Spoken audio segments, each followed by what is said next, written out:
ஆரோக்கியமா இருக்கீங்களா? அல்லேலூயா. தேவனுடைய வார்த்தையை கேட்கும் முன்பதாக நாம் ஒரு நிமிடம் தேவ சமூகத்தை நோக்கி நாம் ஜெபிப்போம். பரலோக கவனத்தை ஈர்க்க வேண்டுமே, அப்பாவும் கண்களில் கிருபை வேண்டுமே, எப்போதும் என்னருகே நீர் வேண்டுமே, நீர் வேண்டும், நீர் வேண்டும், நீர் வேண்டுமே.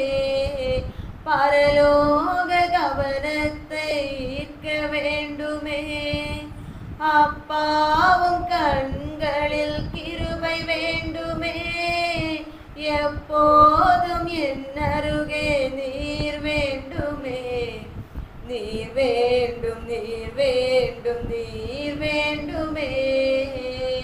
ஹalleluya ஹalleluya ஆமென். ஹalleluya ஹalleluya ஆமென். ஹalleluya ஹalleluya ஆமென். ஆமென் ஆமென் ஆமென். நன்றி அப்பா. பரலோகத்தில் வீற்றிருக்கிற எங்கள் பராக்கிரமம் நிறைந்த எங்கள் தகப்பனே, இந்த இடத்துல உம்முடைய பரலோகத்தின் மகிமையை நீங்க ஊற்ற வேண்டும் என்று சொல்லி நாங்கள் ஜெபிக்கிறோம் ஆண்டவரே. எந்த இடத்திலிருந்து உம்மை நோக்கி கூப்பிட்டாலும் அங்கே கூப்பிடுகிற சத்தத்துக்கு நீ செவி கொடுக்கிற தெய்வமாக இருக்கின்றீர். எந்த இடத்திலிருந்து உம்மை நோக்கி துதித்தாலும் அங்கே நீர் கடந்து வருகிற தெய்வமாக இருக்கிறீரப்பா. இந்த இடத்துல வாஞ்சையோடு கூட தாகத்தோடு கூட உம்மை நோக்கி பார்த்து கொண்டிருக்கிற ஒவ்வொரு இருதயங்களுக்காக உம்முடைய சமூகத்தை நோக்கி நாங்கள் வந்து நிற்கின்றோம். தேவனுடைய தூய ஆவியானவர் எங்கள் மத்தியிலே கடந்து வந்து வார்த்தை என்னும் மன்னாவினால் ஒவ்வொருடைய இருதயங்களையும் நீர் அனல் கொண்டு எழும்ப செய்ய வேண்டும் என்று சொல்லி ஜெபிக்கிறேன் ஆண்டவரே. அப்பா, மனிதன் அப்பத்தினால் மாத்திரம் திருப்தி அடைய முடியாத ஆண்டவரே, உம்முடைய வாயிலிருந்து புறப்படுகின்ற ஒவ்வொரு வார்த்தையினாலும் மட்டுமே அப்பா எங்கள் ஆத்துமாவை நாங்கள் பிழைப்பூட்ட முடியும் என்று அறிந்திருக்கின்றோம். உம்முடைய ஜீவ மன்னாவை, உம்முடைய ஜீவ அப்பத்தை, உம்முடைய வாயிலிருந்து புறப்படுகின்ற உம்முடைய வார்த்தைகளை எங்களுக்கு நேராக அருளி செய்து ஒவ்வொருடைய இருதயங்களுக்கும் ஏற்ற வார்த்தைகளை கர்த்தர் கொடுத்து யாரும் வெறுமனே போகாமல் உம்முடைய வார்த்தையினாலே திருப்தியோடு கூட கடந்து போகும்படி கர்த்தர் இரக்கம் செய்யும், கர்த்தர் இரக்கம் செய்யும். உம்முடைய கரங்களுக்குள்ளே இந்த வார்த்தைகளை நாங்கள் ஒப்பு கொடுக்கின்றோம். நீர் மாத்திரம் பேசுங்க, கேட்கும்படி எங்கள் காதுகளை திறந்தருளும். உம்முடைய சமூகத்தில் எங்களை வெறுமையாக்குகிறோம். இயேசு கிறிஸ்துவின் நாமத்தில் ஜெபிக்கிறோம் நல்ல பிதாவே, ஆமென். அல்லேலூயா. தியானிப்பதற்காக தெரிந்து கொண்ட வேத பகுதி ஏசாயா 37ஆம் அதிகாரம், அதனுடைய 31, 32 வசனங்கள். ஏசாயா 37ஆம் அதிகாரம், அதனுடைய 31, 32வது வசனங்கள். யூதா வம்சத்தாரில் தப்பி மீந்திருக்கிறவர்கள் மறுபடியும் கீழே வேர் பற்றி மேலே கனி கொடுப்பார்கள். மீதியா இருக்கிறவர்கள் எருசலேமிலும், தப்பினவர்கள் சீயோன் மலையிலும் இருந்து புறப்படுவார்கள்.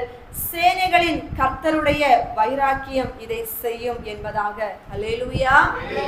இதே வசனம் 2 ராஜாக்களின் புஸ்தகம் 19ஆம் அதிகாரம் 30, 31 வசனங்களிலே வாசிக்கின்ற பொழுது இதே வசனத்தை மறுபடியும் நம்மால் பார்க்க முடியும். அன்பு ஜனமே, அங்கே சொல்லப்பட்ட வார்த்தை யூதா வம்சத்தாரில் தப்பி மீந்திருக்கிறவர்கள் மறுபடியும் கீழே வேர் பற்றி மேலே கனி கொடுப்பார்கள் என்பதாக அவ்விடத்திலே தேவனுடைய வார்த்தை விளங்குகிறதை பார்க்கின்றோம். யூதா வம்சத்தார் எதற்காக உருவாக்கப்பட்டவர்கள் என்றால், யூதா என்பதாலே ஒரு துதி என்பதுதான் அர்த்தம். தேவனால் மிகவும் வாஞ்சையோடு கூட விரும்பத்தக்க ஒரு கோத்திரம். அந்த யூதா வம்சத்தை கர்த்தர் அதிகமாக நேசித்திருந்தார். அவர்களை கொண்டு தேவன் பெரிய காரியங்களையும் தேசத்திலே செய்திருந்தார். அந்த இடத்துல குறிப்பிடப்பட்ட வார்த்தையை பாருங்க. அவங்க தப்பி மீந்திருக்கிறவர்களை தான் அவர் கீழே வேர் பற்றி மேலே கனி கொடுக்க செய்வேன் என்பதாக சொல்லுகின்றார். இங்கே கவனிக்கின்ற பொழுது தப்பினவர்கள் என்ற வார்த்தை என்றால் அவர்கள் அதற்கு முன்பதாக ஒரு பிரச்சனையிலே அகப்பட்டிருப்பார்கள் என்பதாக அர்த்தம் இல்லையா? அந்த ஒரு பெரிய ஒரு பிரச்சனையிலிருந்து, பெரிய ஒரு போராட்டத்திலிருந்து தப்பி வந்தவர்களை அவர் கனி கொடுக்கும் விதமாக ஆசீர்வதிப்பேன் என்று வாக்கு கொடுக்கிறதை பார்க்கின்றோம். அன்பு ஜனமே, இந்த இடத்துல இருக்கிற நம்ம எல்லாருமே ஏதோ ஒரு நிகழ்வில் இருந்து தப்பி கரை சேர்ந்து வந்தவர்கள் தான். விசுவாசிக்கிறீங்களா? என்றைக்கோ நம்முடைய வாழ்க்கை முடிந்து போனதாக இருந்தது. ஏதோ ஒரு சூழ்நிலையின் நிமித்தம், ஏதோ ஒரு வியாதியின் நிமித்தம், ஏதோ ஒரு பிரச்சனை நிமித்தம், ஏதோ ஒரு சத்துருவின் போராட்டத்தின் நிமித்தம் என்றைக்கோ முடிந்து போக வேண்டிய நம்முடைய வாழ்க்கையை அவர் இன்றும் முடிக்காதபடி நம்மை தப்பி வர செய்திருக்கிறாரே என்றால் அதற்கு ஒரு முகாந்திரம் உண்டு என்பதனை மறந்து விடாதீர்கள். அன்பு ஜனமே, இன்னும் நாம் நம்முடைய வியாதியிலே மரித்து போகவில்லை என்றால், இன்னும் நம்முடைய பிரச்சனையிலே நம்ம மூழ்கி போகவில்லை என்றால், இன்னும் எதிரினுடைய சேனைகள் நம்மை அழிப்பதற்கு அவர் ஒப்பு கொடுக்கவில்லை என்றால், நம்மை இன்னும் அவர் தப்ப வைத்திருக்கிறார் என்றால் அதற்கு ஒரு காரணம் உண்டு. அவர் நம்மேல் வைத்திருக்கிற நோக்கம் உண்டு. நம்மை குறித்து செய்ய போகின்ற திட்டங்கள் உண்டு. நம்மை குறித்து அவர் தேசத்திலே செயல்படுத்த போகின்ற அநேக காரியங்கள் உண்டு. அது செய்து முடிக்கும் வரையிலும் தேவன் நம்மை எந்த சத்துருவின் கைக்கும் ஒப்பு கொடுப்பதே இல்லை. அல்லேலூயா. ஆகையினால் நம்முடைய வாழ்க்கையில இருக்கிற பிரச்சனைகளை குறித்தும், நம்மை சுற்றிலும் நிற்கிற எதிரிகளுடைய சேனைகளை குறித்தும் நம்ம ஒரு பொழுதும் கலங்கி போகாமல் நாம் சொல்ல வேண்டிய காரியம், அவர் என்னை இந்த நிலைமையிலும் தப்ப வைத்திருக்கிறார் என்றால் என்னை கொண்டு அவர் கனி கொடுக்கின்ற காரியங்களை செயல்படுத்த போகிறார் என்றால். அல்லேலூயா. அன்பு ஜனமே, அவ்விடத்துல வேதம் சொல்லுகிற வார்த்தை, அவர் தப்பி கீழே வேர்பற்றி மேலே கனி கொடுப்பது என்றால் ஒரு புதிய ஒரு ஆரம்பத்தை அந்த இடத்துல நம்ம பார்க்க முடிகிறது இல்லையா? அப்போ ஒரு பிரச்சனை வருகின்ற பொழுதும், ஒரு போராட்டம் வருகின்ற பொழுதும் அடியில் இருக்கின்ற வேரானது அவ்விடத்துல வெட்டப்பட்டது போல, மேலே இருக்கின்ற தளிரானது அவ்விடத்துல வாடி போனது போல எல்லாரும் பார்க்கிற பொழுது முடிந்து போன ஒரு நிலைமையில இருக்கும். ஆனால் கர்த்தர் அதனை தப்ப வைத்து என்ன செய்கின்றார் தெரியுமா? ஒரு புதிய ஒரு துவக்கத்தை கொடுக்கின்றாராம். அந்த துவக்கம் எப்படி இருக்கும் தெரியுமா? மறுபடியும் மனிதனுடைய கண்களுக்கு தெரியாத அவர் கீழே வேரை முதலாவது போட வைத்து எல்லோரும் பார்க்கிற பொழுது அது மறுபடியும் கனி கொடுக்கத்தக்கதாக அதை மறுபடியும் அவர் துளிர் விட்டு எழும்ப செய்கிற தெய்வமாக இருக்கிறார். அல்லேலூயா. ஏனென்றால் அந்த வசனம் 32வது வசனம் சொல்லுகிறது என்னவென்றால், சேனைகளின் கர்த்தருடைய வைராக்கியம் இதை செய்யும் என்று. அவர் நம்மீது வைத்திருக்கிற அன்பின் நிமித்தம், நம்மீது வைத்திருக்கிற நேசத்தின் நிமித்தம் எதிரிகள் நம்மை தாக்க வருகின்ற பொழுதும், எதிரான சூழ்நிலைகள் நம்மை அழிக்க வருகின்ற பொழுதும் அவர் அதில் நம்மை தப்புவித்து எப்படியாகிலும் என் பிள்ளைகளை வாழ வைத்தே தீர வேண்டும் என்று அவர் வைராக்கியத்தோடு கூட எழும்புகிற தெய்வமாக இருக்கிறார் இல்லையா? நம்ம ஒரு மனுஷன் கிட்ட, நம்ம பிள்ளைங்க கிட்ட, நம்ம முக்கியமான ஒரு மனுஷன் கிட்ட ஒரு பாசம் வைத்திருப்போமே ஆனால் அவர்களுக்கு என்ன வந்தாலும் நம்ம எப்படி செய்வோம்? எப்படியாவது இவங்களை இதுல இருந்து காப்பாற்றணும் நம்ம நிற்போமா இல்லையா? ஒரு வியாதியா இருக்கட்டும், ஒரு பிரச்சனையா இருக்கட்டும், ஏதாவது ஒரு சூழ்நிலையில இவங்களை இதுல இருந்து வெளியே கொண்டு வந்தே ஆக வேண்டும். எதனால நம்ம அதை சொல்லுகின்றோம்?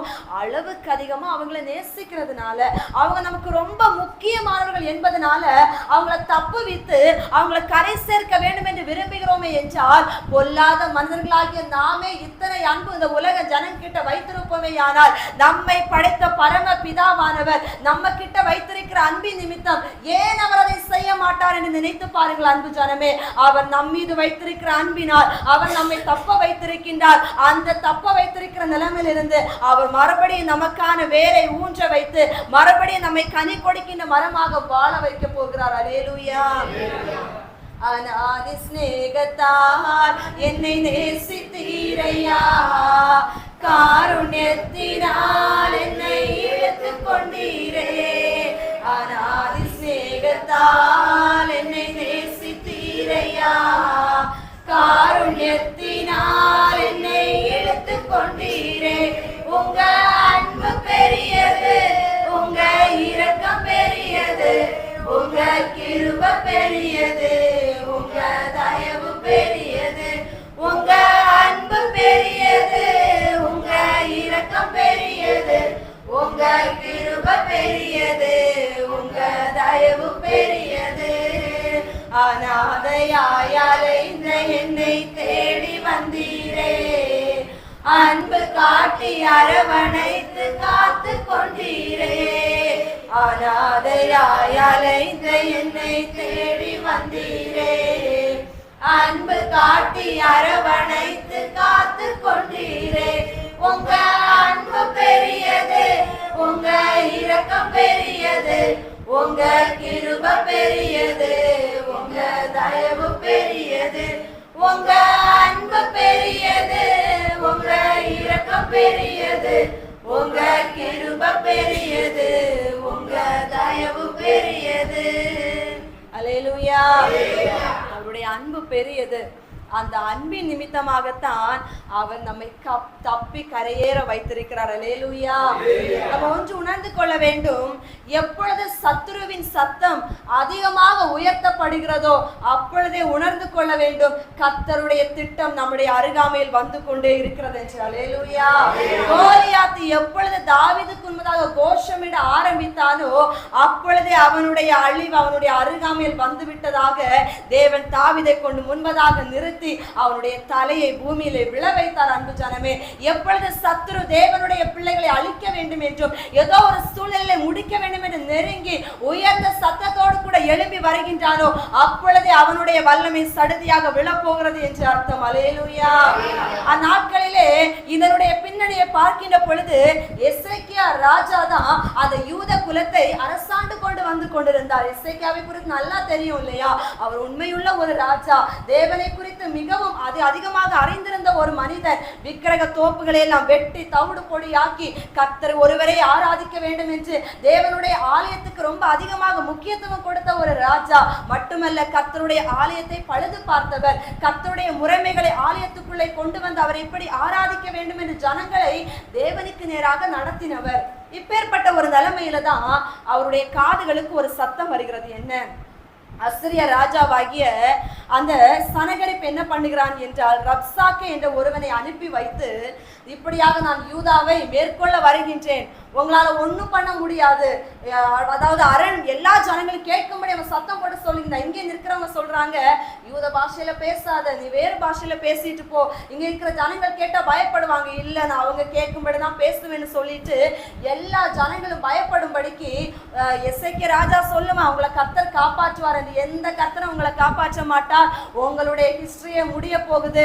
உங்களை எங்களுடைய ராஜா முறியடிக்க போகின்றார். நீங்க தோற்று போக போறீங்க, நீங்க அழிய போறீங்க, உங்களுடைய வாழ்க்கை முடிய போகிறது என்று அவ்வளவு பயமுறுத்துதல்கள் வருகிறது. இந்த எல்லா காரியங்களின் நிமித்தமும் எந்த ஒரு பதிலுமே சொல்லக்கூடாதுன்னு எசேக்கியா ராஜா ஏற்கனவே தன்னுடைய பிரதானிகளுக்கு கட்டளையிட்டு இருந்தார். நீங்க அவங்க என்ன வேணாலும் சொல்லட்டும், நீங்க அமைதியா இருங்க.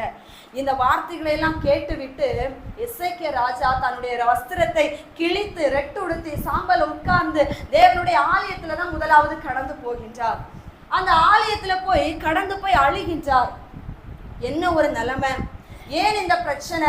இவ்வளவாக அந்த எதிரி பேசுகின்றானே, என் ஜனங்களுக்கு நீங்க தானே அப்பா உத்தரவாதம். ஏன்னா அசிரிய ராஜா ஒருவனை கூட இதுவரையிலும் அவன் கைப்பற்றாம விட்டதாக சரித்திரமே இல்லை.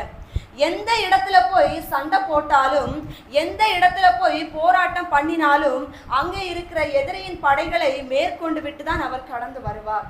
யாருமே தோற்று போனதாக சரித்திரம் இல்லை. அதாவது இவருடைய கையினின்று யாருமே விட்டு போனதாக ஒரு சரித்திரமே இல்லை. எல்லாருமே இவருடைய கைக்கு அடிமையாக மாற்றப்பட்டாங்க. அப்ப இந்த சூழ்நிலை யாருக்கு தெரியும்? எசேக்கியாவுக்கு தெரியும். அப்ப எசேக்கியாவும் நினைக்கிறாரு, நம்மளுடைய கதையும் முடிந்து போக போகிறது என்று சொல்லி பயத்தோடு நடுக்கத்தோடு திகிலோடு கூட என்ன பண்ணுகிறார் என்றால் தேவனுடைய சமூகத்துல தன்னை ஒப்பு கொடுக்கின்றார். இப்போதான் யார் வருகிறார் தெரியுமா? ஏசாயா தீர்க்கதரிசியை கர்த்தர் அனுப்புகின்றார். அவர் மூலமாக கர்த்தர் பேசுகின்றார். நிச்சயமாக அவன் உங்களை மேற்கொள்வது இல்லை, நிச்சயமாக அந்த எதிரி உங்களை தொடக்கூட அனுமதி நான் கொடுக்க மாட்டேன், உங்க எல்லைகளுக்குள் அவன் வருவதே இல்லை, அவன் எப்படி வருவான் அப்படி அவன் திரும்பி போவான், அவனுடைய வாழ்க்கையை நான் முடிக்க போகிறேன், எந்த தீங்கும் வருவதில்லை என்று சொல்லி கர்த்தர் தைரியமாக வாக்கு கொடுத்துதான் இந்த வார்த்தைகளை சொல்லுகிற பொழுது யூதாவில் தப்பி மீந்திருக்கிறவர்கள் அவர்கள் கீழே வேர் பற்றி மேலே கனி கொடுக்கின்றவர்களாக மாற்றப்படுவார்கள் என்றும் அவர்களை கொண்டு நான் பெரிய காரியங்களை செய்வேன் என்றும் தேவன் வாக்குத்தத்தமாக நம்பிக்கையூட்டும் வார்த்தைகளை கொடுத்தார். அல்லேலூயா. அன்பு ஜனமே, அவர் சொன்ன பிரகாரமே செய்து முடித்தார். அவர் சொன்ன பிரகாரமே செய்து முடித்தார். இன்னைக்கு அநேக நேரங்களில் நம்முடைய வாழ்க்கையில நம்ம நினைக்கின்றோம், எதிரிகள் ஒரு விதமான ஒரு காரியத்தை நமக்கு எதிராக பேசுகின்ற பொழுது, நம்மை சுற்றிலும் இருக்கிற ஜனங்கள் எப்படியாக நம்மை மூழ்கடிக்க வேண்டும் என்று நினைக்கிற பொழுது சத்துருவானவர் நமக்கு கிடைக்க வேண்டிய ஆசீர்வாதங்களை நாம் பெற்றுக்கொள்ள கூடாது என்பதற்காக பலவிதமான கதவுகளை அடைக்க முற்படுகின்ற பொழுது கர்த்தர் சொல்லுகின்ற வார்த்தை, இல்ல, என்னுடைய ஜனங்களை நான் தப்ப வைத்து அவர்களுக்கென்று நான் வைத்திருக்கிற இருக்கிற பங்கை கொடுத்து அவர்கள் மறுபடியும் வேர் பற்றி மறுபடியும் கனி கொடுக்கத்தக்கதாய் அவர்களுக்குரிய நான் அவர்களுக்கு கொடுத்தே தீர்வேன் என்று கர்த்தர் சொல்லுகின்றார். அல்லேலூயா. அவர் செய்ய நினைத்தது தடைப்படாது, அவர் சொல்ல ஆகும், அவர் கட்டளையிட நிற்கும் இல்லையா? அன்பு ஜனமே, இன்னைக்கு நம்முடைய வாழ்க்கையில எதிரிகள் எவ்வளவு கோஷமிட்டு கொண்டே இருக்கலாம் இல்லையே? நம்மை சுற்றி இருக்கிற சூழ்நிலை எல்லாமே எதிராக நம்முடைய கண்களுக்கு தெரியலாம். நமக்கு ஒரு பயம் உருவாகலாம். எப்படி நான் தப்புவிப்பேன், எப்படி நான் பெற்றுக்கொள்வேன், எப்படி நான் இந்த இடத்துல நான் போய் மறுபடியும் நான் நிலை நிற்க முடியும்? என்னுடைய விருப்பங்கள் அநேகம் உண்டு, என்னுடைய திட்டங்கள் அநேகம் உண்டு, என்னுடைய யோசனைகள் அநேகம் உண்டு. ஆனால் இவைகள் எல்லாம் எப்படி நடக்கும் என்று நமக்குள்ளே 1000 கேள்விகள் இருக்கலாம் இல்லை? என் அன்பு ஜனமே, கர்த்தர் நம்மை இந்நாள் வரையிலும் தப்பி கரை சேர வைத்திருக்கிறாரே என்றால் உங்களுக்குரியதை அவர் உங்களுக்கு கொடுத்தே தீர்வார். அல்லேலூயா. நீ சொல்லியும் செய்யாதிருப்பீரோ, சொன்ன வார்த்தையை மறந்தே போவீரோ, ஒரு முறை என்னிடம் நீ சொன்னதை குறித்திட்ட காலத்தில் நிறைவேற்றுவீர், ஒரு முறை என்னிடம் நீ சொன்னதை குறித்திட்ட காலத்தில் நிறைவேற்றுவீர். என்னோடு நீ சொன்ன வார்த்தைகளை எனக்காக நினைத்து நிறைவேற்றுவீர். நீ பொய் வார்த்தை சொல்லிட மனமும் மாறிட மனிதன் அல்லவே. இயேசுவே, நீ சொன்ன வார்த்தைகள் எல்லாம் தவறாமல் நடக்கின்றதே. நீர் பொய் வார்த்தை சொல்லிட மனமும் மாறிட மனிதன் அல்லவே. இயேசுவே, நீ சொன்ன வார்த்தைகள் எல்லாம் தவறாமல் நடக்கின்றதே. நீ சொல்லியும் செய்யாதிருப்பீரோ, சொன்ன வார்த்தையை மறந்தே போவீரோ, ஒரு முறை என்னிடம் நீ சொன்னதை குறித்திட்ட காலத்தில் நிறைவேற்றுவீர். அல்லேலூயா. விசுவாசிக்கிறீங்களா? நம்மிடம் சொன்ன வார்த்தைகளை அவர் நிச்சயமாக நினைத்து நிறைவேற்றுவார். அவர் செய்யாமல் இருப்பாரே ஆனால் சொல்லி இருக்க மாட்டார் இல்லையா? அவர் சொல்லி இருப்பாரே ஆனால் செய்து முடிப்பார். அல்லேலூயா. நம்ம இன்னும் வேதத்துல வாசிக்கின்ற பொழுது சகரியாவின் புஸ்தகம் 1ஆம் அதிகாரம் அதனுடைய 14 முதல் 17 வரை உள்ள வசனங்களை நம்ம தியானித்தோமே ஆனால் அங்கே கர்த்தருடைய பிள்ளைகள் ஒரு தவறு செய்து கர்த்தரால் தண்டிக்கப்படுகிற பொழுது சுற்றிலும் இருக்கிற ஜனங்கள் நகைப்போடு கூட சிரிக்கிறாங்க. இவங்க செய்த தப்புக்கு இவங்களுக்கு கிடைத்தது என்று சொல்லி. ஆனால் அவர்களுடைய நகைப்பை பார்த்த தேவன் உடனே அவர் விட்டு கொடுக்கல. அவர் மறுபடியும் தன்னுடைய பிள்ளைகளை அணைத்து கொண்டு அவர்களுக்கான வாக்குத்தத்தங்களை கொடுத்து அவர்களை உயர்த்தும்படிக்கு நடத்துகின்றார். அந்த வார்த்தையினுடைய பின்னணி என்னன்னு அன்பு ஜனமே, கர்த்தரால் விரும்பப்பட்ட ஒரு ஜனம் உண்டு என்றால், கர்த்தரால் நேசிக்கப்பட்ட ஒரு ஜாதி உண்டு என்றால் அந்த பிள்ளைகளை அவர் அடித்தாலும் அணைக்கிற தெய்வமாக இருக்கிறார். அல்லேலூயா. எதிரினுடைய கைக்கு அவர் ஒரு பொழுதும் என்ன கொடுக்க மாட்டார், விட்டு கொடுக்க மாட்டார், ஒப்பு கொடுக்க மாட்டார். அவருடைய கோபத்தினால் அவர் அடிப்பார்.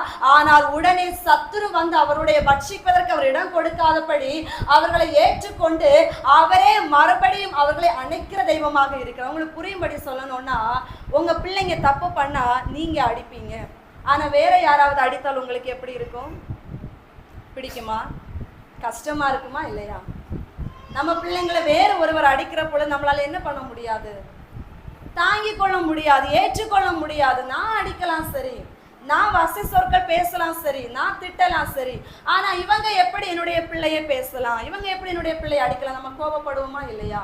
வருத்தப்படுவோமா இல்லையா? நிச்சயமாக நம்ம அந்த சிந்தனைக்குள்ளா கடந்து போவோம். அதே போலதான் நம்முடைய அப்பா அவர் நம்மை பிள்ளைகளாக அறிந்திருக்கிற காரணத்தினால் அவர் நம்மை தண்டிக்கவும் நம்மை அணைக்கவும் அவர் ஒருவர் தான் விருப்பப்படுகின்றார். எதிரிகள் வந்து என்னுடைய பிள்ளைகளை என்ன பண்ணக்கூடாது, ஆளுகை செய்யக்கூடாது என்பதிலே அவர் உறுதி உள்ள தெய்வமாக இருக்கிறார். அல்லேலூயா. அன்பு ஜனமே, அவர் எப்பொழுதுமே ஒரு காரியத்தை அறிந்துதான் அவர் எல்லா காரியங்களையும் நடப்பிக்கிற தெய்வமாக இருக்கிறார். இருக்கின்றார். மொர்தெகாய் தேவனுக்கு பயப்படுகிற ஒரு மனிதன் இல்லையா? கீழ்ப்படிதல் உண்டு, கர்த்தரை தேடுகிற ஒரு வாஞ்சை உண்டு. அவர் மூலமாகத்தான் இந்த காரியங்கள் எல்லாமே கைகூடி வர வேண்டும் என்று அவர் தேவனை குறித்து நன்கு அறிந்திருந்த ஒரு மனிதன். ஆகையினால் அங்கே ஒரு ஆமான் வருவான் என்று தெரிந்தே தேவனுடைய திட்டத்தை நிறைவேற்றுவதற்கு அவர் ஏற்கனவே எஸ்தரை உள்ளாக அனுப்பி வைத்தார். அல்லேலூயா. அவருடைய காரியங்கள் எல்லாமே திட்டமிடப்பட்டவைகள். மனிதனால் உருவாக்கப்படுகிற காரியங்கள் கூட ஒருவேளை தாறுமாறாக மாற்றப்படலாம். சத்துரு எடுக்கிற தீர்மானம் எல்லாமே சடனா தான் எடுப்பான். இந்த விஷயத்துல போயிட்டாங்களே, இவங்களை எப்படி முறியடிக்கலாம் என்று. ஆனால் நம்முடைய வாழ்க்கையை கட்டி எழுப்ப வேண்டும் என்று நம்ம பிறக்கு முன்பதாகவே நம்மை குறித்த திட்டங்களும் நம்மை குறித்த தரிசனங்களும் அவரால் ஏற்கனவே விளங்கப்பட்டதாயிற்று. அல்லேலூயா. அங்கே மொர்தெகாயை அழிப்பதற்கு ஆமான் வருவான் என்பது தேவனால் ஏற்கனவே அறிந்து கொள்ளப்பட்ட ஒரு விஷயம். அந்த ஆமானை வீழ்த்த வேண்டுமானால், அந்த ஆமானுடைய திட்டங்கள் வெளிப்படுத்த வேண்டுமானால் அங்கே இருக்கின்ற எஸ்தரை முதலாவது கொண்டு போய் நிறுத்த வேண்டும் என்பது கர்த்தர் ஏற்கனவே முடிவு பண்ணின ஒரு திட்டம். ஒருவேளை ஆமானை வைத்து மொர்தெகாயை அழிக்க வேண்டும் என்று சத்துரு சடனாக முடிவை எடுத்திருக்கலாம். ஆனால் மொர்தெகாயை காப்பாற்ற வேண்டும் என்பதற்காக அவர் ஏற்கனவே எஸ்தரை அனுப்பி வைத்து விட்டார். அல்லேலூயா.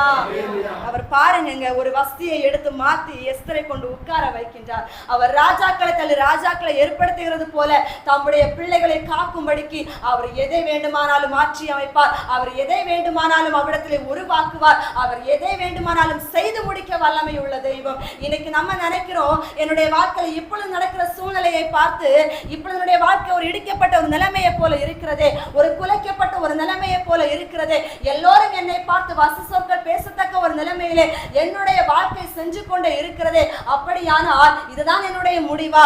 இதுதான் என்னுடைய வாழ்க்கையின் காரியமா?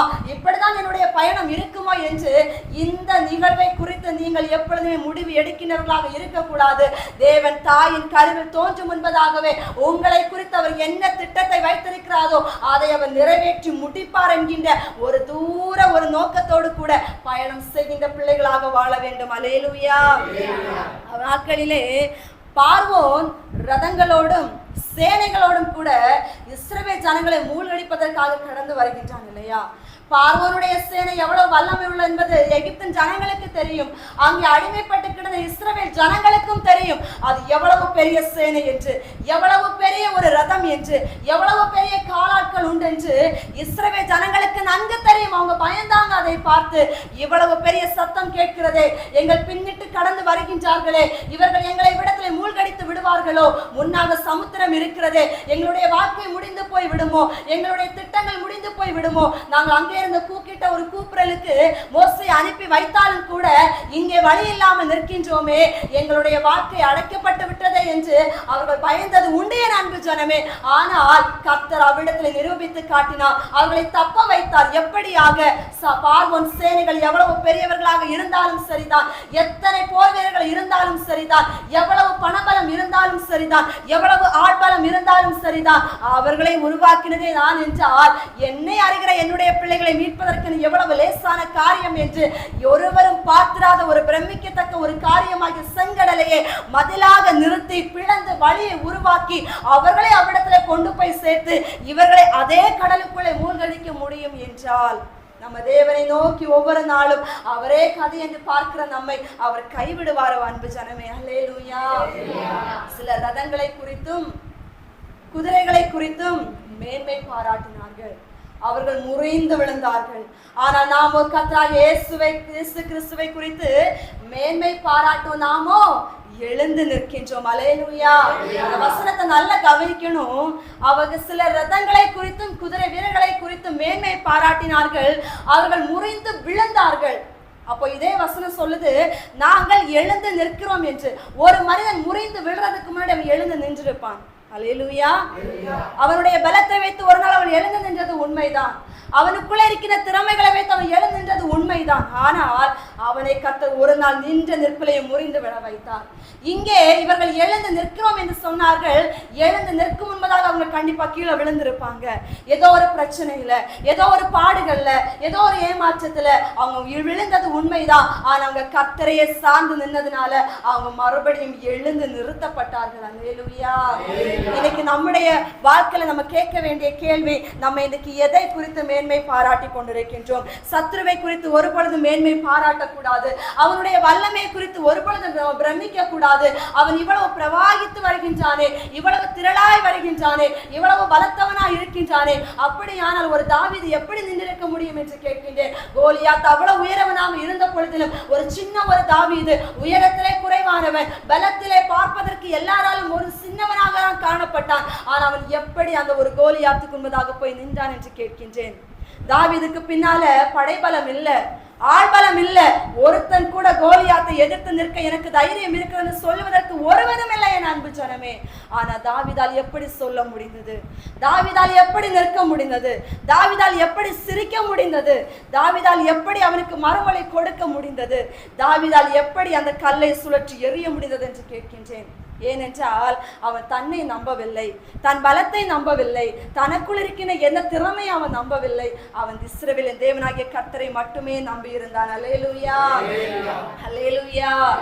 அந்த நம்பிக்கை நமக்குள்ள இருக்குமானால் கர்த்தர் சொல்லுகிறது, நீங்க பால சிங்கங்களையும் வலு சர்ப்பத்தையும் மிதிப்பீர்கள் என்று. அல்லேலூயா. எந்த இடத்தில் நம்ம இருந்தாலும் சரிதான், இயேசுவே என்று அழைக்கின்ற பொழுது அவர் கூப்பிட்ட குரலுக்கு மறு உத்தரவு கொடுக்கிற சர்வ வல்லமையுள்ள தெய்வமாக இருக்கின்றார். அடைக்கப்பட்ட கதவுகளுக்கு நம்ம உள்ளே பூட்டி வைத்தாலும் கூட துதியின் சத்தத்திலே கதவுகள் உடைக்கப்படும் என்றால், துதியின் சத்தத்திலே சங்கிலிகள் உடைக்கப்படும் என்றால், துதியின் சத்தத்திலே அஸ்திபாரங்கள் அசைக்கப்படும் என்றால், துதியின் சத்தத்திலே வெண்கல கதவுகள் உடைக்கப்படும் என்றால், இரும்பு தாழ்பால்கள் முறிக்கப்படும் என்றால், ஏன் தேவனாகிய கர்த்தரை இன்றைக்கு சார்ந்திருக்கிற நம்முடைய துதியின் பலத்தினால் எதிரான வல்லமைகள் முறிந்து போகாது என்று கேட்கிற அன்பு ஜனமே, நம்முடைய நம்பிக்கை எவ்வளவாக இருக்கிறது? நாம் தேவன் பேரில் வைத்திருக்கிற விசுவாசம் எவ்வளவாக இருக்கிறது? தேவன் நம்மை தப்ப வைத்திருக்கிறார் என்றால் அவர் நம்மை வாழ வைப்பார் என்கிற ஒரு நிச்சயம் நமக்குள்ள எவ்வளவாக இருக்கிறது என்று கேட்கிறேன் அன்பு ஜனமே. வெறும் இயேசுவை வந்துவிட்டு பாடி துதித்து விட்டு போவது அல்ல. வாழ்க்கையில விசுவாசத்தை பிரதிபலியுங்கள், வாழ்க்கையில நம்பிக்கையை வெளிப்படுத்துங்கள், வாழ்க்கையில தேவனுடைய வல்லமை வெளிப்படுத்துங்கள். உங்களை பார்க்கிற ஒவ்வொரு உங்களை பார்த்து பயப்பட வேண்டும். உங்களை பார்க்கிறவன் தேவனுடைய பரிசுத்த ஆவியானவரை பிரதிபலிக்க வேண்டும். தேவனுடைய வார்த்தை உங்களுடைய நாவிலிருந்து ஒவ்வொரு நொடிப்பொழுதும் புறப்பட்டு கொண்டே இருக்க வேண்டும் என்று கர்த்தர் பேசிக் கொண்டிருக்கிறார். அல்லேலூயா.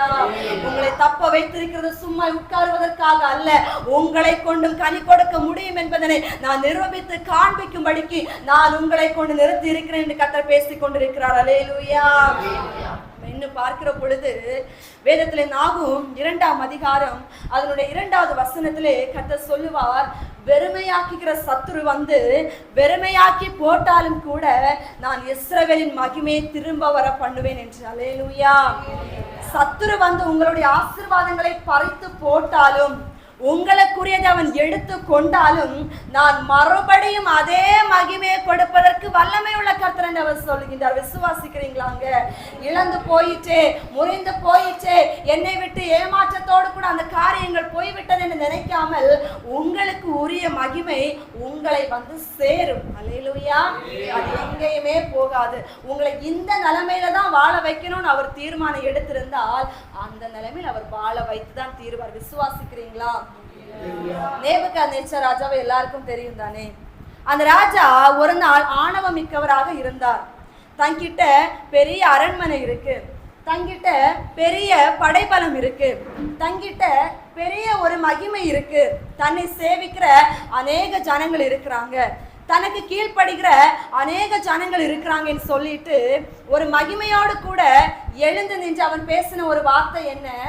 என்னுடைய மகிமையின் பிரதாபத்தினால் நான் கட்டின மகா பெரிய பாபிலோன் நல்லவான்னு பெருமையா பேசிட்டாரு. ஆனா இந்த திறமை எல்லாமே கொடுத்தது, இந்த ஆசீர்வாதம் எல்லாமே கொடுத்தது யாரு? கர்த்தர்.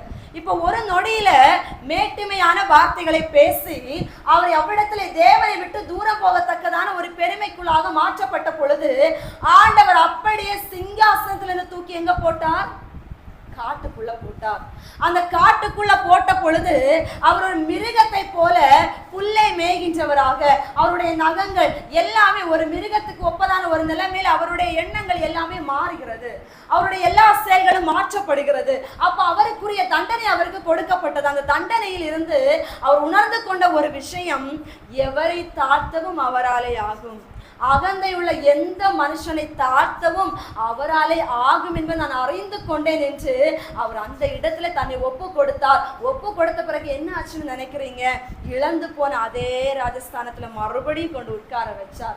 மறுபடியும் அதே முகக்கலை அவர் கொடுத்தார். மறுபடியும் ராஜாவாக அவரை மாற்ற. நான் கேட்கிறேன், தப்பு செஞ்ச நேபுகாத்நேச்சார் ராஜா தண்டனை பெற்று நான் மனம் திரும்பி விட்டேன் தன்னை ஒப்பு கொடுத்த உடனே மறுபடியும் தூக்கி நிறுத்தினாருன்னா, ஒவ்வொரு நாளும் ஏசப்பா நீங்க தான் எனக்கு எல்லாம், நீங்க இல்லாம எனக்கு யாரும் இல்லை, நீங்க இல்லாம எனக்கு யாருமே இல்லைன்னு அவரையே நம்பி இருக்கிற உங்களை அவர் கைவிடுவாராங்க. அல்லேலூயா, அல்லேலூயா.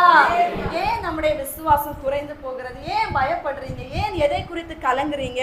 அந்த அப்பா நம்ம கையை பிடிச்சிருக்காருன்னா அவர் நம்மளை வெறுமையா விட மாட்டார். நம்மை வெறுமையா அவர் விட மாட்டார். நம்மை அவர் வாழ வைப்பார். அவர் நம்மை உயர்த்துவார். அவர் நம்மை அலங்கரிப்பார். அல்லேலூயா.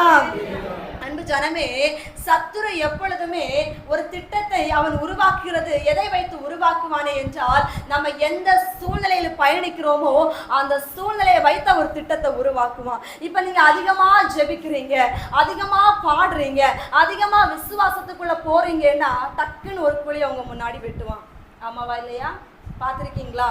ரொம்ப அதிகமா ஆண்டவரை நெருங்கும் போது உங்களுக்கு முன்னாடி ஒரு குழி அவன் வெட்டுவான். எப்படி ஆகலும் இவங்க இதுல விழுந்து அப்படியே அவங்க போயிடணும், அவங்க தேவனை விட்டு விலகணும், அவங்க ஜெபிக்கிறத நிறுத்தணும், அவங்க பாடுறத நிறுத்தணும், அவங்க ஆலயத்துக்கு போறதை நிறுத்தணும், அவங்க ஆராதனையை நிறுத்தணும், அவங்களுடைய ஆசீர்வாதத்தை தடுக்கணும், அவங்களுக்குள்ள இருக்கிற விசுவாசத்தை குலைக்கணும்னு சொல்லிட்டு அவன் நம்முடைய அந்த நேரத்தை சூழ்நிலையை பார்த்துதான் ஒரு பிளான் அவன் உருவாக்குவான். கர்த்தர் சொல்லுவாரு, நீ இந்த சிச்சுவேஷனுக்கு ஏத்த பிளானை நீ உருவாக்குற, ஆனா அவங்கள நான் உருவாக்கும் முன்னாடி அவங்களுக்குரிய திட்டத்தை நான் உருவாக்கி வைத்து விட்டேன் என்று. அல்லேலூயா.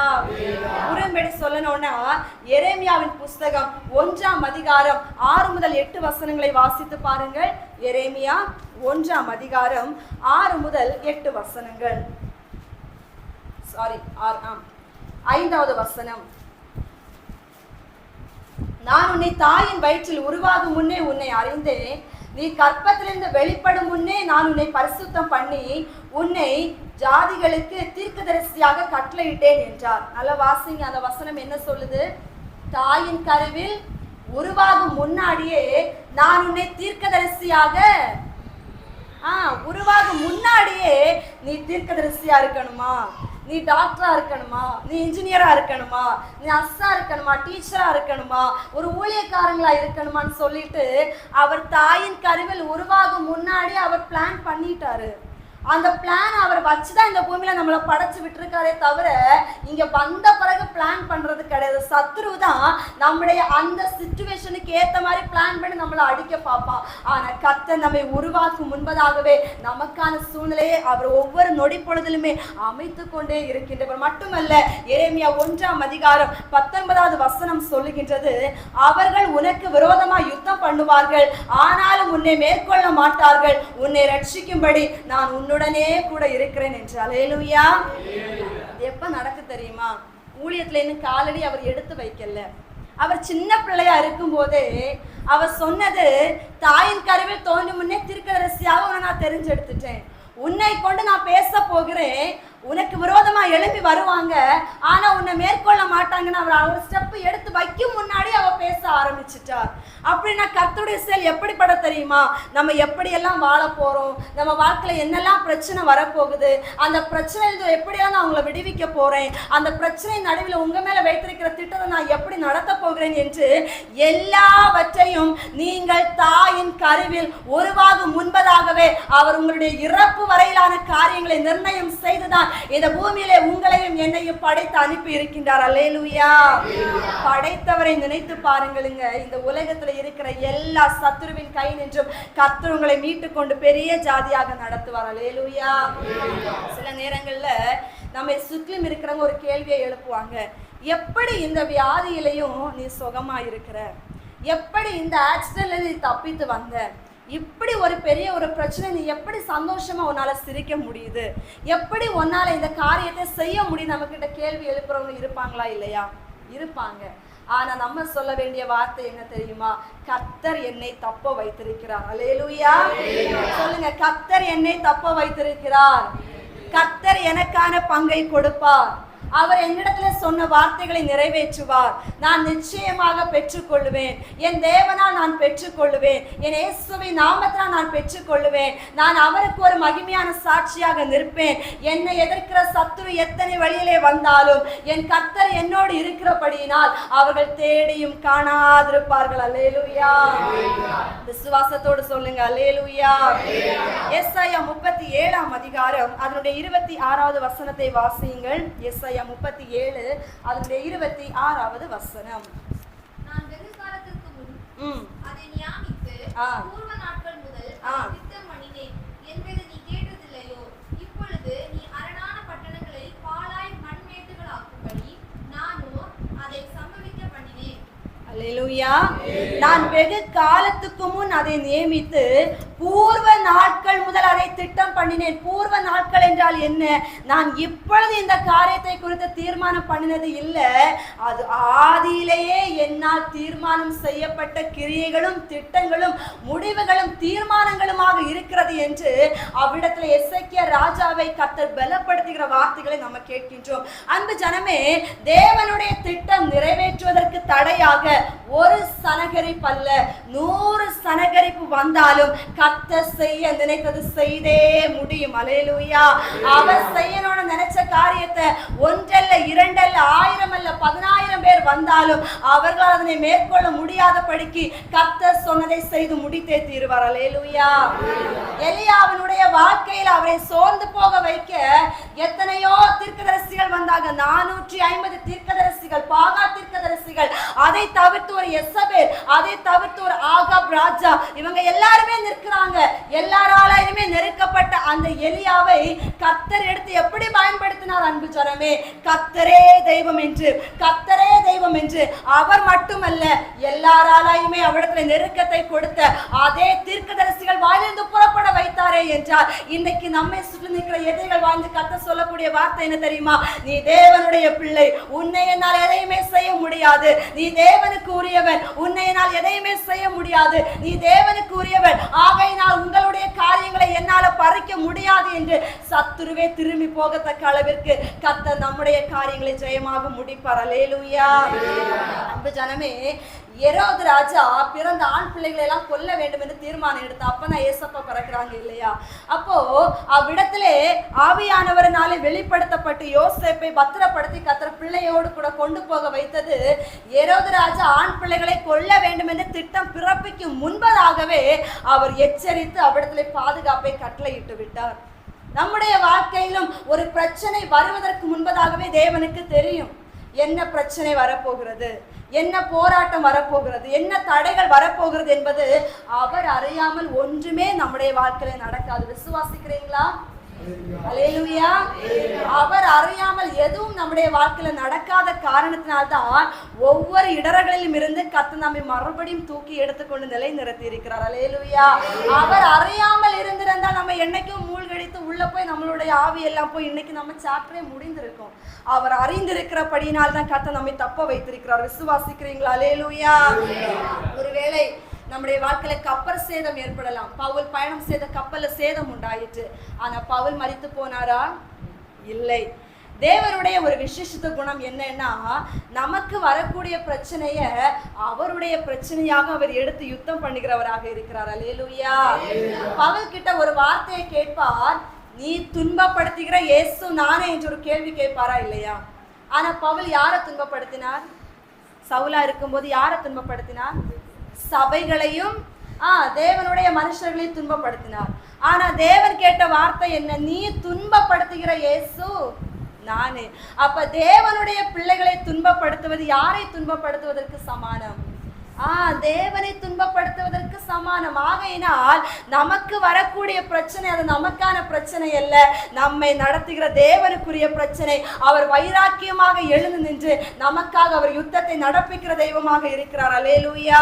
விசுவாசத்தோடு கூட சொல்லுங்க அல்லேலூயா. இன்றைக்கு நம்முடைய வாழ்க்கையில இருக்கிற எதிரான சூழ்நிலைகளை பார்த்து பின்வாங்கி போக வேண்டும் என்றோ, கலப்பையில் கை வைத்து விட்டு மறுபடியும் திரும்பி பார்க்க வேண்டும் என்றோ உங்களுடைய எண்ணங்களுக்குள் ஒரு பொழுதுமே இனிமே அப்பேற்பட்ட முடிவுகள் வரக்கூடாது என்று கர்த்தர் பேசிக் கொண்டிருக்கின்றார். வாழ்வானாலும் தாழ்வானாலும் மரணமானாலும் ஜீவனானாலும் பசியானாலும் பட்டினியானாலும் இம்மையானாலும் மறுமையானாலும் இயேசுவுக்காக வாழ வேண்டும் என்று வந்துவிட்டோம். ஆகையினால் இயேசு என்னை அழைத்திருப்பாரே என்றார், இயேசு என்னை தெரிந்தெடுப்பாரே என்றார், இயேசு என் வாழ்க்கைக்குள்ளே வந்திருப்பாரே என்றார், என் ஜீவன் இனி அவர் கையில், என்னுடைய சரீரம் அவர் கையில், என்னுடைய எதிர்காலம் அவர் கையில், நான் வாழ்வதும் வீழ்வதும் அவருடைய சித்தம், என் வாழ்க்கை நிர்மூலமாகாமலும் ஆகாமல் இருப்பதும் அவருடைய சித்தம். ஆகையினால் என்னை அவருடைய கைகளுக்குள்ளே கொடுத்து விட்டு நான் எனக்கான நியமித்த பாதையிலே நான் தொடர்ந்து பயணம் செய்து கொண்டே இருப்பேன். என் வாழ்க்கைக்கான காரியங்களை அவர் பார்த்துக் கொள்வார், எனக்காக குறித்ததை அவர் நிறைவேற்றுவார், எனக்கான பங்கை அவர் எனக்கு கொடுப்பார். நான் வெட்கப்பட்டு போவது இல்லை. அல்லேலூயா. அவர் நம்முடைய வாழ்க்கையிலே முகாந்திரம் இல்லாமல் ஒன்று செய்கிறவர் அல்ல. பிரச்சனையின் மத்தியிலே கர்த்தருடைய பிள்ளைகளை உயர்த்துகின்ற பொழுதுதான் கர்த்தர் அவர்களோடு கூட இருக்கிறதை அந்த பிரச்சனையை பார்க்கும்படி கர்த்தர் நடத்துவார். அல்லேலூயா. எல்லாமே அழகாக இருக்கின்ற வேளையிலே கர்த்தர் அலங்கரிக்கின்ற பொழுது அது நம்முடைய வாழ்க்கையில ஆச்சரியமாக இராது. எல்லாமே இழக்கப்பட்டு எல்லாமே எதிராக இருக்கிற பொழுது கர்த்தருடைய ஒரு ஆசீர்வாதம் நம்முடைய வாழ்க்கைக்கு நேராக வருகிறது என்றால் அந்த எதிரிகளும் பார்த்து நடுங்கும்படி, எதிரான பிசாசானவனும் பார்த்து பயப்படும்படி கர்த்தர் அந்த காரியத்தை எல்லாருக்கும் முன்பதாக ஆச்சரியமானதாக மாற்றுவார். இதை என்னால் செய்ய முடியும் என்பதனை அந்த அலைகளுக்கு மத்தியிலே அவர் அமைதியானவராக நம்மை நடக்க செய்வார். அல்லேலூயா. பேதுரு கடலின் மீது நடந்தார். அன்பு ஜனமே, அந்த கடலை பிரச்சனையாக நினைத்திருந்தால் மூழ்கி போயிருப்பார். ஆனால் அந்த பிரச்சனையான கடல் அவருடைய காலுக்கு கீழாகத்தான் இருந்தது. கர்த்தர் அந்த கடலுக்கு மேல நடக்க வைத்தார். இன்னைக்கு பிரச்சனையை காலுக்கு கீழே கொண்டு வாருங்க, தலைக்கு மேல கொண்டு நிறுத்தாதீங்க, மூழ்கடிந்து போவீங்க. கர்த்தருடைய கரத்தை பிடிச்சிட்டு பிரச்சனைக்கு மேலாக நடக்கிற பொழுது உங்களுடைய பயணம் சரியாக அமையும். நீங்க படகிலே கொண்டு சேர்க்கப்படுவீர்கள், நீங்க கரைக்கு கொண்டு சேர்க்கப்படுவீர்கள். உங்களுக்கான படகு வெறுமையானதாக அல்ல, முற்றிலும் நிரம்பப்பட்டதாக, உங்களாலே இழுத்துக் கொள்ளப்பட முடியாத தக்க அளவிற்கு அவர் மீன்களினாலும் தம்முடைய நன்மைகளினாலும் நிரம்ப செய்கிற தெய்வமாக இருக்கிறார். அல்லேலூயா. சத்ருவினுடைய ஒரு தந்திரம் என்னன்னா, நம்ம வாழ்க்கையில பிரச்சனையை கொண்டு வருகிற பொழுது முதல் நம்முடைய நம்பிக்கையை தான் குலைக்க பார்ப்பான். ஆமாவா இல்லையா? முதலாவது அவனுடைய கை எங்க கொண்டு வைப்பான நம்பிக்கை. இவங்களுக்குள்ள இருக்கிற விசுவாசத்தை தலைகீழா மாற்றணும், இவங்களுக்குள்ள இருக்கிற அந்த நம்பிக்கை எப்படியாவது உடைக்கணும். இனியெல்லாம் எப்படின்னு சொல்லிட்டு நமக்குள்ள ஒரு கேள்வியை ஃபர்ஸ்ட் கொண்டு வந்து நிறுத்துவான். அந்த நேரத்துல ஒருவேளை நம்ம கூட இருக்கிறவங்களை கொண்டே பேச வைப்பான். கேட்கறதுக்கு நம்ம விசுவாசத்துல சொன்னதில்லை பேசுவோம். ஆண்டவர் கைவிட மாட்டான், நடத்துவார், இந்த காரியங்களை எல்லாம் நிலைப்படுத்த சொன்ன பொழுது உடன் இருக்கிறவங்கள ஒரு வார்த்தைகளை கொண்டு வரான். எப்படின்னு தெரியுமா? கேட்கறதுக்கு நல்லா தான் இருக்கு, பேசுறதுக்கு நல்லா தான் இருக்கு, ஆனா அதெல்லாம் காரியத்துல நடக்குமா? அவனை பாரு, அவன்கிட்ட பணம் இருக்கு, அவனை பாரு, அவன்கிட்ட பலம் இருக்கு, அவனை பாரு, அவன்கிட்ட பேக்ரவுண்ட் இருக்கு, அவங்கள பாரு, அவங்க கிட்ட கொடுக்கறதுக்கு எல்லாமே இருக்கு, நம்ம கிட்ட என்ன இருக்குன்னு நம்மளோடு கூட இருக்கிற ஜனங்களை வைத்தே நம்மளுடைய நம்பிக்கையின் அஸ்திபாரத்தை அசைக்க பார்ப்பான். இது சத்துருடைய, இது வேதத்துல நடந்தது. நீங்க வாசித்து பாருங்க. ஏசாயா 36:4-5. இதே எசேக்கியா ராஜாவை நோக்கி எழுப்பப்பட்ட வார்த்தைகள். ஏசாயா 36 அதனுடைய 4-5 வசனங்கள். ரப்சாக்கே அவர்களை நோக்கி, அஸ்ரியா ராஜாவாகிய மகாராஜாவானவர் உரைக்கிறதும் நீங்கள் எசேக்கியா ராஜாவுக்கு சொல்ல வேண்டியதும் என்னவென்றால், நீ நம்பி இருக்கிற இந்த நம்பிக்கை என்ன? யுத்தத்துக்கு மந்திர ஆலோசனையும் வல்லமை உண்டென்று சொல்லுகிறாயே, அது வாய் பேச்சை என்று வேறல்ல. நீ என்னை விரோதிக்கும்படி யார் மேல் நம்பிக்கை வைத்திருக்கிறாய்? இதோ நெறிந்த நாணல் கோலாகி அந்த எகிப்தை நம்புகிறாய். அது மேல் ஒருவன் சாய்ந்தால் அது உள்ளங்கையில் பட்டு உருவிப்போம். எகிப்தின் ராஜாவாகிய பார்வோன் தன்னை நம்புகிற யாவருக்கும் அப்படியே இருப்பான். நீ என்னிடத்தில் நாங்கள் எங்கள் தேவனாகிய கர்த்தரை நம்புகிறோம் என்று சொல்வாயாகில் அவருடைய மேடைகளையும் அவருடைய பலிபீடங்களையும் அல்லவோ எசேக்கியா அகற்றி யூதாவையும் எருசலேமையை நோக்கி இந்த பலிபீடத்தின் உன் பணியுங்கள் என்றானே. நான் உனக்கு 2000 குதிரைகளை கொடுப்பேன், நீ அவர்கள் மேல் ஏறத்தக்கவர்களை சம்பாதிக்க கூடுமானால் அஸ்ரியா ராஜாவாகிய ஆண்டவனை சபதம் கூறாதே போனால் நீ என் ஆண்டவனுடைய ஊழியக்காரில் ஒரே ஒரு சிறிய தலைவனுடைய முகத்தை எப்படி திருப்புவாய்? ரதங்களோடும் குதிரை வீரரோடும் வருவார்கள் என்று எகிப்தையா நம்புகிறாய்? இப்பொழுதும் கர்த்தருடைய கட்டளை இல்லாமல் இந்த தேசத்தை அழிக்க வந்தேனோ? இந்த தேசத்துக்கு விரோதமாய் போய் அதை அழித்து போடு என்று கர்த்தர் என்னோட சொன்னாரே என்று சொன்னான் என்பதாக பலவிதமான வார்த்தைகளினால் என்ன பண்ணுகிறான்? கலங்க பண்ணுகின்றான். கர்த்தர் உங்க கூட இருப்பான்னு நம்புற. இதெல்லாம் வாய் பேச்சு தான், இதெல்லாம் நடக்க போறதில்லை. உங்க கர்த்தர் உங்களை காப்பாற்றுவார்னு நினைக்கிறீங்க. அவர் காப்பாற்ற தொடர்ந்துள்ள வசனங்கள் எல்லாமே அதை குறித்து இருக்கும். அவர் காப்பாற்ற போறது இல்லை, அவர் உங்களை நடத்த போறது இல்லை, எசேக்கியா உங்களை காப்பாற்ற போறதில்லைன்னு சொல்லிட்டு நம்முடைய நம்பிக்கையும் நமக்குள்ள இருக்கிற தைரியத்தையும் பிசாசானவன் ஏதோ ஒரு சூழ்நிலையில் மனிதர்களை வைத்து குலைத்து போட வகை பார்ப்பான். ஆனால் நம்ம வாழ்க்கையில ஒன்று மட்டும் சொல்லட்டும் அன்பு ஜனமே, எல்லாமே சாதகமா இருக்கும் பொழுது நான் கர்த்தரை விசுவாசிக்கிறேன், நான் கர்த்தருக்காக நிற்பேன் என்று சொல்வது அல்ல விசுவாச வாழ்க்கை. எதுவுமே சாதகம் இல்லாமல் இருக்கிற பொழுது எந்த மனிதன் நான் கர்த்தருக்குள்ள இருக்கிறேன், அவர் என்னை விடுவிப்பார், அவர் என்னை பாதுகாப்பார் என்று அறிக்கை இடுகின்றானோ அவன் தான் உண்மையான விசுவாச வீரன். அல்லேலூயா, சத்தமா சொல்லுங்க அல்லேலூயா. சாத்தான் நம்மை குழப்புவதற்கு பல விதத்திலே பல ஜனங்களை கொண்டு வருவார். நீங்க வேதத்துல பார்க்கிற பொழுது யோபுனுடைய வாழ்க்கையில சத்ரு நுழைந்ததனுடைய காரணம் என்ன, அவனுடைய முகாந்திரம் என்னதாக இருந்தது? எப்படியாகிலும் தேவனை யோபு மூலம் தூஷிக்க வைக்கணும், இதானே முடிவு, இதான் அவனுடைய திட்டம். இந்த எதிர்நோக்கு பார்வையோடு கூட தான் கடந்து வருகின்றான். இப்ப என்ன நடக்குதுன்னா, முதலாம் அதிகாரத்தை நம்ம விட்டுருவோம். 2வது அதிகாரத்துல யோபுனுடைய மனைவி ஒரு வார்த்தையை சொல்லுவாங்க. என்ன வார்த்தையை சொல்லுவாங்க? ஏன் அந்த வார்த்தையை மட்டும் அவங்க சொல்லணும்? ஜீவனை விடணும்னு சொன்னா கூட பிரச்சனை இல்லை. ஆனா பிசாசனுடைய நோக்கத்தை அவங்க வார்த்தை மூலம் வெளிப்படுத்துறானா இல்லையா? தேவனை தூசித்து ஜீவனை விடும். அப்போ உடன் இருக்கிற மனைவியையே எழுப்பி விடுறான் சத்ரு. தூசி. ஏன்னா ஃபர்ஸ்ட் உள்ள காரியங்களை வைத்து யோபு தூஷிக்க வைக்க முடியல பிசாசானவனுக்கு. அப்ப அதனால மனைவியே எழுப்பி விடுறான். நீ தூஷி தூஷின்னு அவளுடைய வார்த்தையினாலே வெளிப்படுத்த வைக்கிறான்.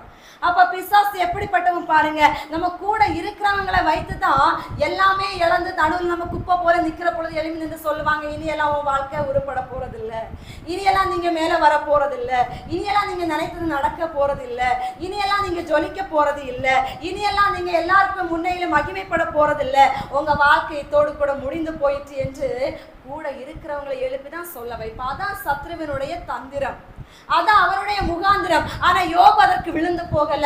ஆனா அநேக நேரங்கள் இன்னைக்கு ஜனங்கள் விழுந்து போறாங்க.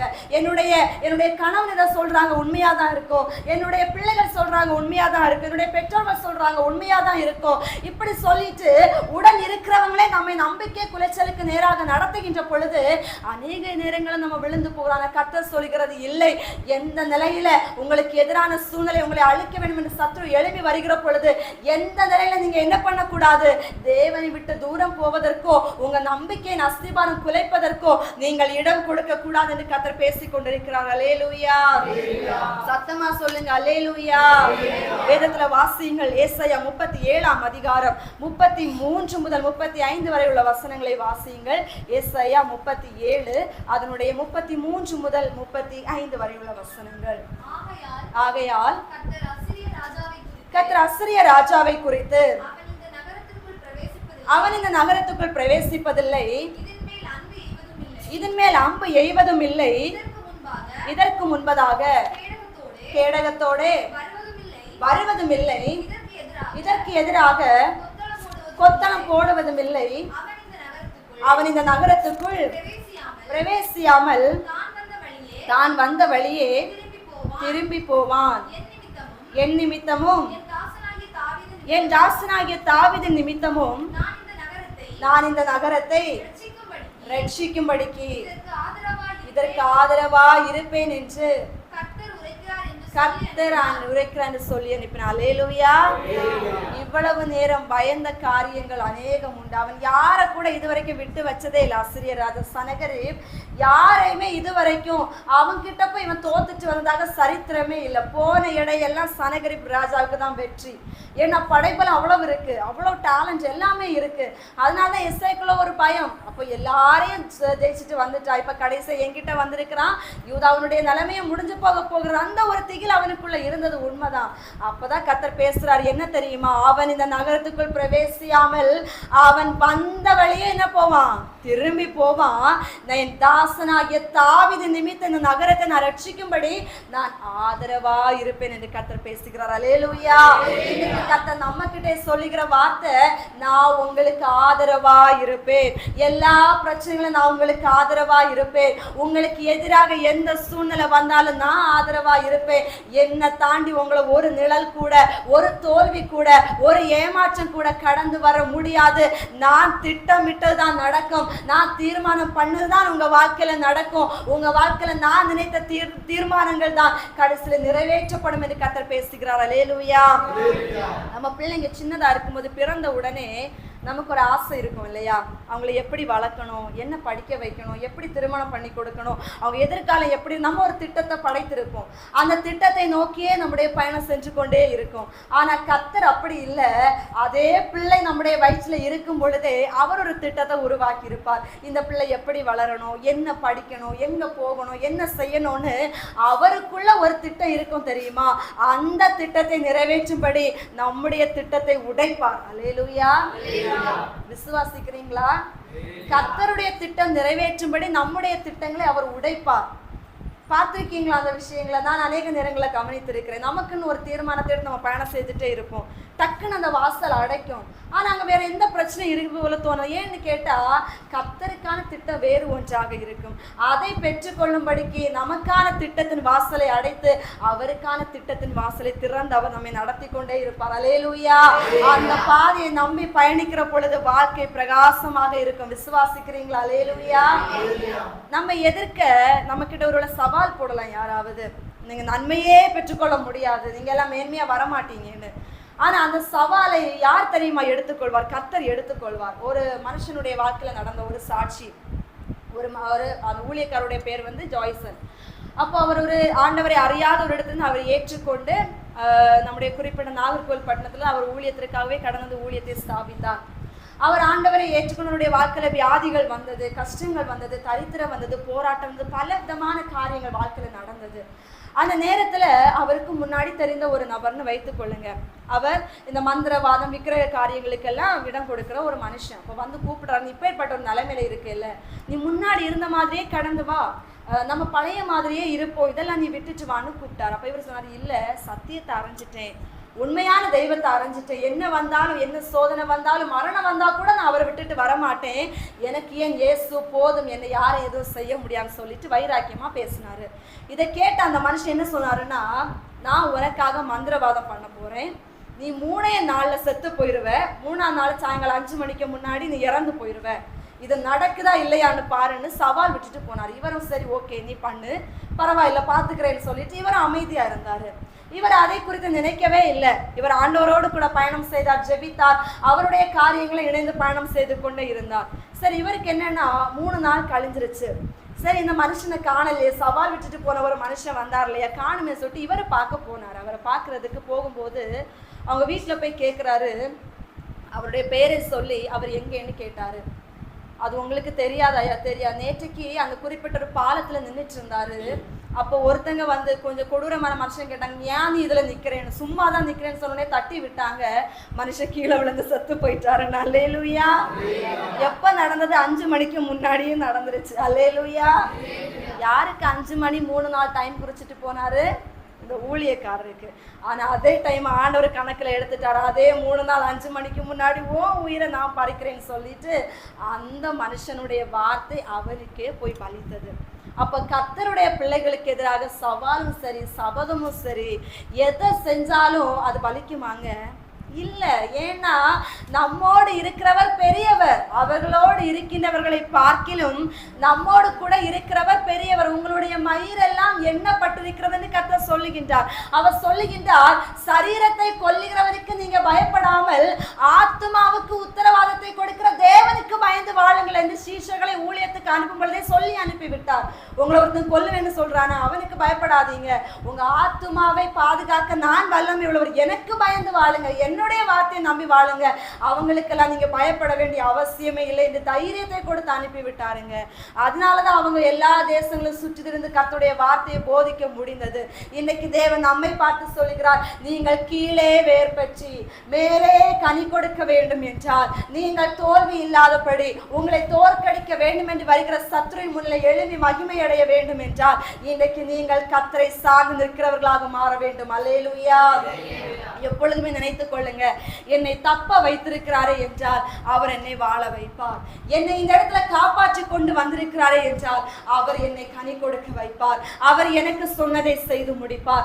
எனக்கு கொடுத்ததை நிறைவேற்றி முடிப்பார். எனக்கு கொடுக்க வேண்டியதை அவர் கொடுக்க வேண்டிய நேரத்துல கொடுப்பார். நான் தலை குனிய வேண்டிய அவசியம் வராது. நான் தோற்று போக வேண்டிய நிலைமை வராது.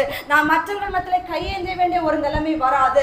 கர்த்தர் என்னை தெரிந்தெடுத்திருக்கின்றார். தாயின் கருவில் தோன்றும் முன்னே என்னை அவர் பேர் சொல்லி அழைத்திருக்கின்றார். உன்னை எப்படி வாழ வைப்பேன் என்பதனை அவர் எனக்கான பங்கை அப்பொழுதே முடிவு செய்து விட்டார். ஆகையினால் என்னை அழிப்பதற்கு ஆமான் வந்தாலும் அதற்கு முன்பதாக எஸ்தரை ஆயத்த பண்ண அவர் வல்லமை உள்ளவர். இந்த தேசத்தை அழிப்பதற்கு கோலியாத் வந்தாலும் அவனை அழிக்க தாவீதை ஏற்படுத்த அவர் வல்லமை உள்ளவர். ஒரு தேசத்துல கர்த்தருடைய வார்த்தை கீழ்ப்படியாமல் நடப்பதற்கு ஒரு சவுல் வந்தாலும் அந்த திட்டத்தை நிறைவேற்றி முடிக்க ஒரு தாவீதை உட்கார வைக்க அவர் வல்லமை உள்ளவர். எதை எடுத்து தள்ளி எதை நிறைவேற்ற வேண்டும் என்று அவருக்கு தெரியும். எதை வைத்து யாரை வைத்து கர்த்தருடைய திட்டத்தை நிறைவேற்ற வேண்டும் என்பது அவருக்கு தெரியும். ஒரு மனிதனை நம்பியோ ஒரு பலத்தை நம்பியோ இல்ல ஒரு கட்டளையை நம்பியோ நீங்கள் கர்த்தரை விட்டு விலகி போகாதீங்க. கர்த்தர் என்ன சொன்னாரோ அதை மட்டும் நம்பி நில்லுங்க. கர்த்தர் என்ன வாக்கு கொடுத்தாரோ அதை மட்டும் நம்பி நில்லுங்க. வாழ்க்கையில எவ்வளவு சேதங்கள் வந்தாலும் உங்கள் கண்களுக்கு முன்பதாக வர வேண்டிய காரியம் அவர் உங்களுக்கு கொடுத்த வாக்குத்தத்தம். உங்கள் கண்களுக்கு முன்பதாக வர வேண்டிய காரியம் அவர் உங்களுக்கு கொடுத்த வாக்குறுதிகள். அதை நினைத்து சொல்ல வேண்டியது, இந்த வாக்கு தத்தத்தை எனக்கு கொடுத்திருப்பாரேயானால் இந்த பிரச்சனை என்னை மேற்கொள்ள போவது இல்லை. இந்த உடன்படிக்கை எனக்கு அவர் கொடுத்திருப்பாரேயானால் இந்த சூழ்நிலை என்னை அழிக்க போவது இல்லை. நான் இதிலும் தப்புவித்து மறுபடி நான் கடந்து வருவேன். இந்த சூழ்நிலை நான் தாண்டி எழும்பி வருவேன். இந்த பிரச்சனை நான் தாண்டி மறுபடியும் எழுந்து வருவேன். இந்த போராட்டம் நான் மறுபடியும் எழும்பி வருவேன். இது என்னை அழிப்பதற்காக அல்ல, அவருடைய மகிமையை காண செய்வதற்காக. அல்லேலூயா. லாசருவின் வாழ்க்கையிலே மூடப்பட்ட கல்லறை அவனுடைய வாழ்க்கையிலே முற்றுப்புள்ளி வைப்பதற்காக அல்ல, தேவனுடைய நாம மகிமை வெளிப்படுத்தப்படுவதற்காக. பிறவி குருடன் பிறவியிலே பார்வையாக பிறந்தது அவனை அப்படியே குருடனாக வாழ வைக்க வேண்டும் என்பதற்காக அல்ல, கர்த்தருடைய நாம மகிமையை வெளிப்படுத்துவதற்காக. இன்னைக்கு நம்முடைய வாழ்க்கையில தேவனை மட்டுமே நம்பி சார்ந்து நின்று நம்ம வாழ்க்கையில வரக்கூடிய பிரச்சனைகள் நம்மை அழிப்பதற்காக அல்ல, நம்முடைய வாழ்க்கையில ஒரு புதிய துவக்கத்தை கொண்டு வருவதற்காக. இன்னைக்கு நாம் எழுந்து நின்று தேவனுடைய சமூகத்தை நோக்கி நம்மை ஒப்பு கொடுக்க போகின்றோம். அப்பா, எங்க வாழ்க்கையில இன்றைக்கு நாங்கள் கொடுத்து கொண்டிருக்கிற கனிகளை பறித்து கொண்டு போகிற அநேகர் உண்டு. நாங்கள் வேர் பற்றி விடக்கூடாது என்பதற்காக எங்கள் பேரை பெடுங்குவதற்கு என்று எழுப்பி வருகிற ஜனங்கள் அநேகம் உண்டு. எங்களுடைய களைகளை வெட்டுகிற ஜனங்கள் அநேகம் உண்டு. எங்களுடைய துளிரை வெட்டுகிற ஜனங்கள் அநேகம் உண்டு. நாங்கள் கனி கொடுக்க கூடாது, நாங்கள் படர்ந்து ஓங்க கூடாது, நாங்கள் மேன்மை அடைய கூடாது, நாங்கள் தேவனுக்காக நிற்க கூடாது, நாங்கள் சாட்சியாக மாறக்கூடாது, நாங்கள் கர்த்தருக்குள்ளே வைராக்கியமாக இருக்கக்கூடாது என்று பல நிலைகளிலே பயமுறுத்துதல்களையும் அச்சுறுத்தல்களையும் தயக்கங்களையும் பின்மாற்றங்களையும் போராட்டங்களையும் கொண்டு வந்து சத்துரு தன்னை பெரியவனாக காண்பித்துக் கொண்டிருக்கிறான். ஆண்டவரே, அவனை பார்க்கலும் நீர் பெரியவர், சத்துருவை பார்க்கலும் நீர் பெரியவர். அவர் ஒரு சேனையோடு வந்தால் நீர் 100 சேனையோடு கூட வருகிறவர். அவன் 100 சேனையோடு கூட வந்தால் நீர் தனியாக வந்து அவனை ஜெயிக்க பண்ணுகிற தெய்வம். ஆவியானவரே, ஒரு கோலியாத்துக்கு ஒரு தாவீது போதும் என்றார். இன்னைக்கு எங்களை எதிர்க்கிற சத்துருக்களுக்கு நீர் எங்களோடு இருக்கிறப்ப நாங்கள் ஒருவர் மாத்திரம் போதும். ஆண்டவரே, 450 பாகால் தீர்க்கதரிசிகளுக்கு ஒரு எலியா போதும் என்றால், ஒரு எலியா போதும் என்றால், இன்னைக்கு எதிர்க்கிற சேனைகளுக்கு நாங்கள் மட்டும் போதும். ஆவியானவரே, ஹல்லேலூயா. கேளுங்க கேளுங்க கேளுங்க. அப்பா, என்னுடைய வாழ்க்கையில இருக்கிற எல்லா போராட்டங்களையும் பார்க்கிறீர். என்னை தப்ப வைத்திருக்கிறீர், என்னை வாழ வைப்பீர். என்னை தப்ப வைத்திருக்கிறீர், என்னை வாழ வைப்பீர். என்னுடைய வாழ்க்கையில உண்மை அறியாமல் ஒன்றுமே நடப்பது இல்லை, ஒன்றுமே நடப்பது இல்லை. எல்லாமே திட்டமிடப்பட்டவைகள், உம்மாலே திட்டமிடப்பட்டவைகள். நீர் செய்வது எல்லாம் நன்மைக்கானவைகள், நீர் செய்வதெல்லாம் நன்மைக்கானவைகள், நீர் அனுமதித்தெல்லாம் நன்மைக்கானவைகள், நீர் நடக்கிற காரியங்கள் எல்லாம் நன்மைக்கானவைகள். அது தீமைக்கானது அல்ல, அது தோல்விக்கானது அல்ல, அது வெட்கத்திற்கானது அல்ல, அது அவமானத்திற்கானது அல்ல.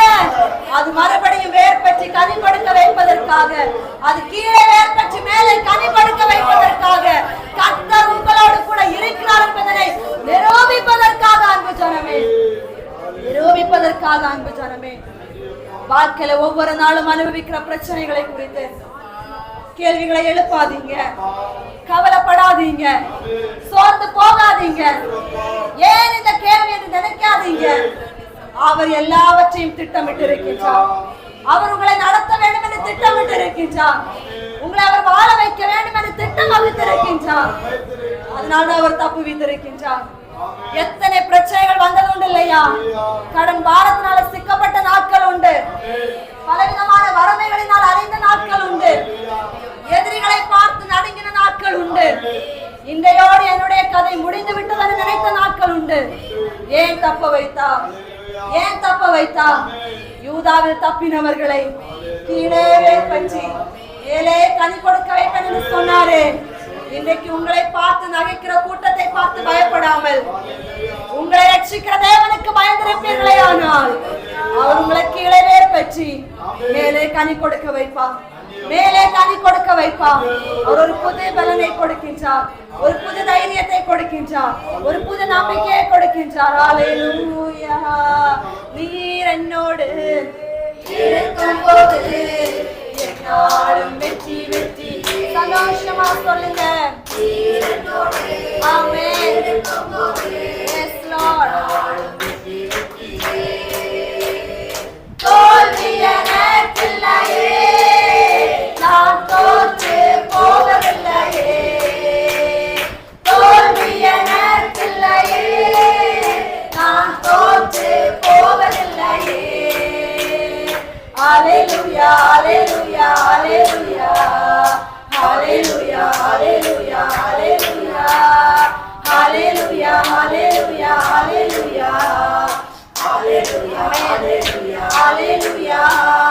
சிறைச்சாலை கதவுகளும் என் புவியினால் உடைந்திடுமே.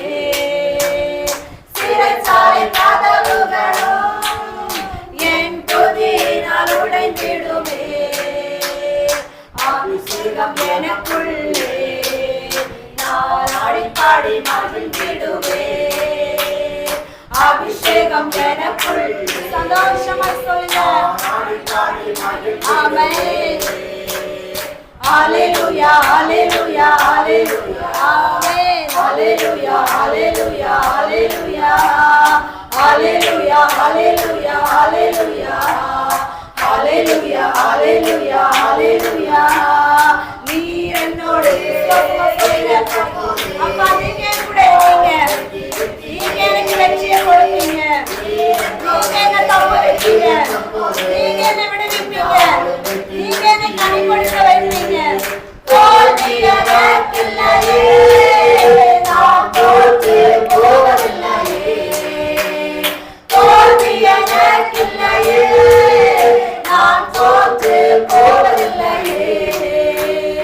Hallelujah, hallelujah, hallelujah.